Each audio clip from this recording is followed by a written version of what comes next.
2026 சட்டமன்ற தேர்தலோடு எடப்பாடி பழனிசாமி காணாமல் போவார் என்று கூறிய முத்தரசனுக்கு எடப்பாடி பழனிசாமி பதிலடி கொடுத்திருக்கிறார்.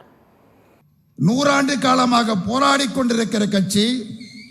இந்த கட்சியை பார்த்து ஒருவர் கேட்கிறார், சேலத்தைச் சேர்ந்த ஒருவர் கேட்கிறார், முன்னாள் முதலமைச்சர் கேட்கிறார், எடப்பாடி பழனிசாமி கேட்கிறார், கம்யூனிஸ்ட் கட்சி அழிந்து விட்டது, கம்யூனிஸ்ட் கட்சி தேய்ந்து விட்டது, அதற்கு முகவரியே இல்லை என்று கோவை மேட்டுப்பாளையத்தில் பேசினார். எம்படையை பார்த்து, வீரப்படையை பார்த்து, செங்கொடையின் தவைப்புதவர்களை பார்த்து தேய்ந்து விட்டோம், காணாமல் போய்விட்டோம், முகவரி இல்லை என்று சொல்வதற்கு உனக்கு எந்த அருகதையும் கிடையாது. கம்யூனிஸ்ட் கட்சியை விமர்சிப்பதற்கு ஒரு தகுதி வேண்டும். அத்தகைய தகுதி எந்த தகுதி உனக்கு கிடையாது.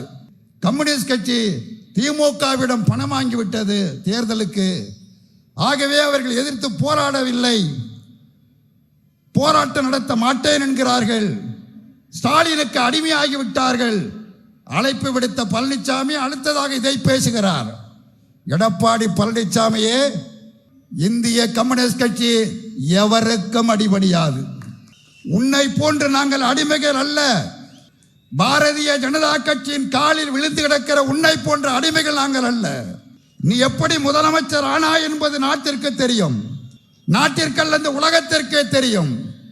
அப்படிப்பட்ட அடிமையாகிய நீ எங்களை பார்த்த அடிமை என்று கேட்கிறாய். எவருக்கும் நாங்கள் அடிமை அல்ல. கம்யூனிஸ்ட் கட்சிக்கு முகம் இல்லையா? கம்யூனிஸ்ட் கட்சி அழிந்து விட்டதா? கம்யூனிஸ்ட் கட்சி தேய்ந்து விட்டதா? வரட்டும் 2026 தேர்தல். நீ இருக்கிற இடம் தெரியாமல் உன்னை நாங்கள் தோற்கடிக்கிறோம். ஒருபோதும் நீ வெற்றி பெற முடியாது, நீயும் வெற்றி பெற முடியாது. நீ ஆதரிக்கிற பாஜகவும் தமிழ்நாட்டில் ஒருபோதும் கால் ஊன்ற முடியாது.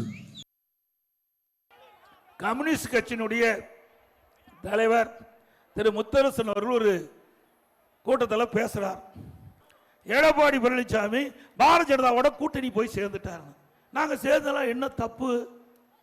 இதே திமுக 1999ஆம் ஆண்டு நாடாளுமன்ற தேர்தலில் பாரதிய ஜனதாவோட கூட்டணி வச்சு போட்டியிட்டு வெற்றி பெற்று மத்தியிலே முரசொலி மாறன் அவர்கள் அங்கே மத்திய அமைச்சராக இடம்பெற்றிருந்தார். அப்பெல்லாம் இந்த முத்தரசனுக்கு ஒன்றும் தெரியல. 2001 மீண்டும் சட்டமன்ற பொதுத் தேர்தல் தமிழகத்திலே, அப்பொழுது பாரதிய ஜனதாவோட திமுக கூட்டணி வச்சிருந்தது.